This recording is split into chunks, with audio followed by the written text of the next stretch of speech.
Viewers, welcome back to my educational activity studies channel. आज की इस वीडियो में पटबहार हिंदी चतुर्थ श्रेणी यह पुस्तक पढ़ाने वाली हूँ। तो आज का विषय है 7वां पाठ पहेली जगदीश जोशी। तो 7वां पाठ पहेली जगदीश जोशी, इस कहानी का प्रश्न उत्तर आज करेंगे। इससे पहले अगर आप मेरे चैनल पर नए हैं तो चैनल को सब्सक्राइब कर लें और आपको वीडियो अच्छी लगी तो वीडियो को ज़रूर लाइक करें। और इससे पहले जैसे पहला पार्ट से लेकर छठा पार्ट तक का अगर कविता और कहानी की प्रश्न उत्तर की वीडियो नहीं देखी है तो मेरे चैनल के प्लेलिस्ट में जाकर क्लास 4 की भी एक प्लेलिस्ट है, उसमें भी मिल जाएगा। और आपको एक पटबहार पुस्तक का प्लेलिस्ट मिलेगा जिसमें से आपको यह पुस्तक का जितना भी कहानी है, कविता है और इस कहानी और कविता का प्रश्न उत्तर है वो सारा आपको मिल जाएगा। तो अब देर न करते हुए शुरू किया जाए पहेली का प्रश्न उत्तर यानी कि अभ्यास।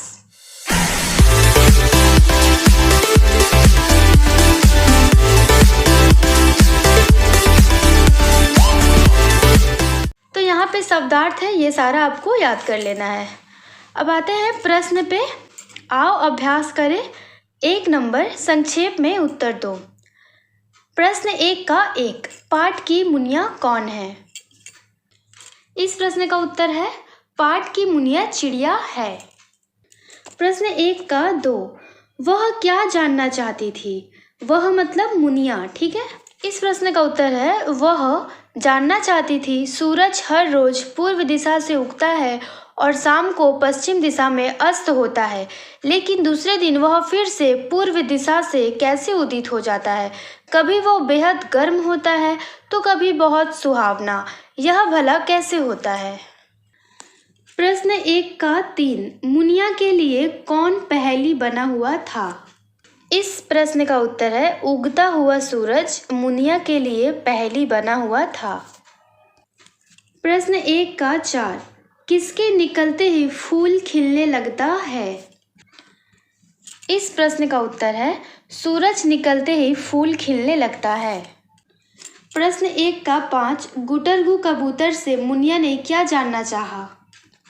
इस प्रश्न का उत्तर है गुटरगु कबूतर से मुनिया ने सूरज के बारे में जानना चाहा। प्रश्न 1 का 6, हमारी पृथ्वी किसका चक्कर लगाती है? इस प्रश्न का उत्तर है हमारी पृथ्वी सूरज का चक्कर लगाती है। प्रश्न 1 का 7, कहाँ का मौसम ठंडा होता है?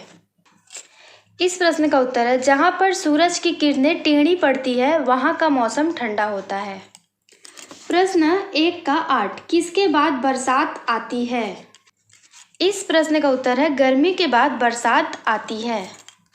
प्रश्न 1 का 9, किसे सूरज फूटी आँख नहीं सुहाता? इस प्रश्न का उत्तर है उल्लू को सूरज फूटी आँख नहीं सुहाता। प्रश्न 1 का 10, मुनिया कब अपने घर की तरफ उड़ चली? इस प्रश्न का उत्तर है शाम का समय हो रहा था, पक्षी अपने अपने बसेरों की ओर लौटने लगे थे, मुनिया भी अपने घर की तरफ उड़ चली। प्रश्न 1 का 11, मुनिया चिल्ला चिल्ला कर अपने साथियों को क्या सुनाने लगी? इस प्रश्न का उत्तर है मुनिया चिल्ला चिल्ला कर अपने अनुभव साथियों को सुनाने लगी। तो इस तरह से 1 नंबर का जो सारा प्रश्न है ये कंप्लीट होता है। तो यहाँ पे मैंने सिर्फ उत्तर बताया है और क्वेश्चन आपको किताब से पढ़कर बताया है। 2 नंबर का प्रश्न, संक्षिप्त उत्तर लिखो। 2 का 1, सूरज किस दिशा से उगता है और किस दिशा में डूबता है? इस प्रश्न का उत्तर है सूरज हर रोज पूर्व दिशा से उगता है और शाम को पश्चिम दिशा में डूबता है। प्रश्न 2 का 2, क्या मुनिया को उसके साथियों ने सूरज के बारे में कुछ बताया? इस प्रश्न का उत्तर है मुनिया को उसके साथियों ने सूरज के बारे में कुछ नहीं बताया। प्रश्न 2 का 3, कुल कितने और कौन कौन से मौसम का नाम पाठ में आया है लिखो। इस प्रश्न का उत्तर है कुल 5 मौसम का नाम पाठ में आया है। यह इस प्रकार है 1 गर्मी का मौसम, 2 बरसात का मौसम, 3 सर्दी का मौसम, 4 पतझड़ का मौसम, 5 बसंत का मौसम। प्रश्न 2 का 4, दिन और रात होने का क्या कारण है? इस प्रश्न का उत्तर है पृथ्वी भी गोले की तरह गोल है, वह भी एक दिशा की ओर अपनी घुरी पर लट्टू की तरह घूमती रहती है। इसलिए सूरज की तरफ वाले हिस्से में प्रकाश यानी दिन होता है और दूसरी तरफ अंधेरा यानी रात। यह कारण है दिन और रात होने का। प्रश्न 2 का 5, धरती का आकार कैसा है? इस प्रश्न का उत्तर है धरती का आकार गोल है। प्रश्न 2 का 6, धरती की मिट्टी के रंग में पीलापन कब आ जाता है? इस प्रश्न का उत्तर है धरती की मिट्टी के रंग में पीलापन पतझड़ का मौसम में आ जाता है। प्रश्न नंबर 2 का 7, झिंगुरों का गीत कब सुनाई देता है? इस प्रश्न का उत्तर है झिंगुरों का गीत बरसात का मौसम में सुनाई देता है। प्रश्न 2 का 8, मुनिया किसे अपनी बातें सुनाना चाहती थी? इस प्रश्न का उत्तर है मुनिया अपने साथियों को अपनी बात सुनाना चाहती थी। प्रश्न 2 का 9, बसंत के मौसम की एक विशेषता लिखो। इस प्रश्न का उत्तर है बसंत के मौसम के आने पर सर्दी कम हो जाती है, मौसम सुहावना हो जाता है। प्रश्न नंबर 2 का 10, पेड़ पौधों के कमजोर और पीले पड़ जाने का कारण लिखो। इस प्रश्न का उत्तर है धूप नहीं पड़ने के कारण से पेड़ पौधे कमजोर और पीले पड़ जाते हैं। प्रश्न 2 का 11, बसंत का मौसम सभी को क्यों अच्छा लगता है, लिखो। इस प्रश्न का उत्तर है बसंत ऋतु सभी ऋतुओं से बेहतर होती है, इसमें मौसम बहुत सुहावना रहता है, इसीलिए बसंत ऋतु को ऋतुओं का राजा अर्थात ऋतुराज कहते हैं। इस मौसम में सर्दी कम होती है और गर्मी भी कम ही रहती है। गर्मी और सर्दी के अनुसार बसंत ऋतु में मौसम सामान्य रहता है, इसीलिए बसंत का मौसम सभी को अच्छा लगता है। तो इस तरह से प्रश्न 2 नंबर का जितना भी सारा है उस सबका उत्तर ऐसे लिखना है। प्रश्न नंबर 3, वाक्य के खाली स्थान को विलोम शब्द द्वारा भरो। तो यहाँ पर बोला गया है खाली स्थान को विलोम शब्द द्वारा भरना है। तो यहाँ पे जैसे दिन है तो इसका विलोम शब्द हमें लिखना है। इसी तरह ये जो भी यहाँ पे पिंक कलर का लिखा हुआ है ये सारे शब्द का हमें विलोम शब्द लिखना है। तो यहाँ पे लिखा है 3 का 1, जब भारत में दिन होता है तब अमेरिका में डैश रहती है। तो दिन का विलोम शब्द क्या होगा, रात। तो हम यहाँ पे लिख देंगे रात। तब ये वाक्य को पढ़ेंगे, जब भारत में दिन होता है तब अमेरिका में रात रहती है।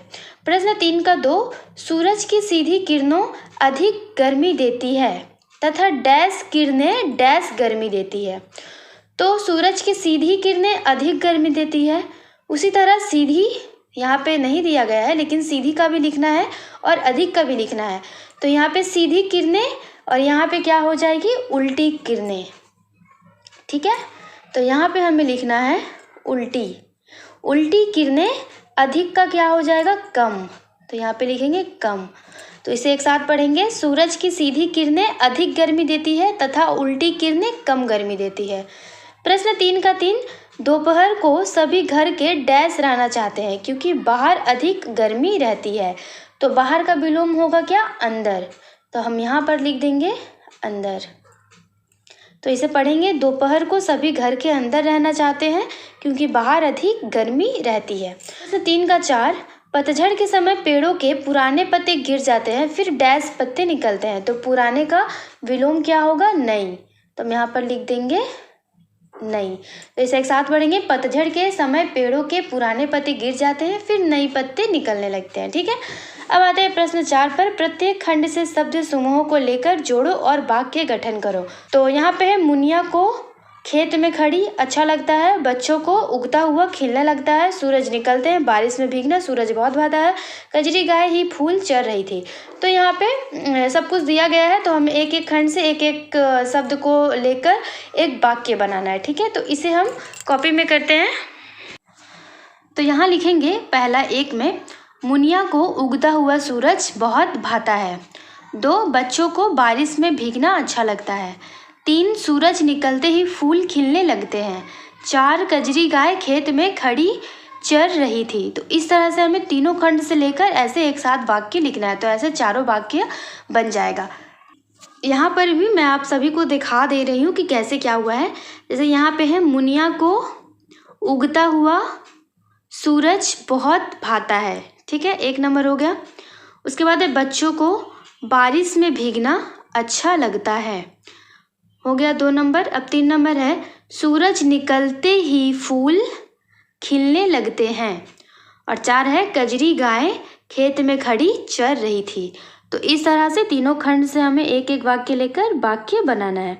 तो आज की पार्ट 1 की वीडियो में यहीं तक समाप्त करते हैं। इसके बाद 5 नंबर प्रश्न से उत्तर कराएंगे। तो अभी के लिए यहीं पे समाप्त करते हैं। Bye bye and take care. अगर आप मेरे चैनल पर नए हैं तो चैनल को सब्सक्राइब करें और वीडियो अच्छी लगी तो वीडियो को जरूर लाइक करें।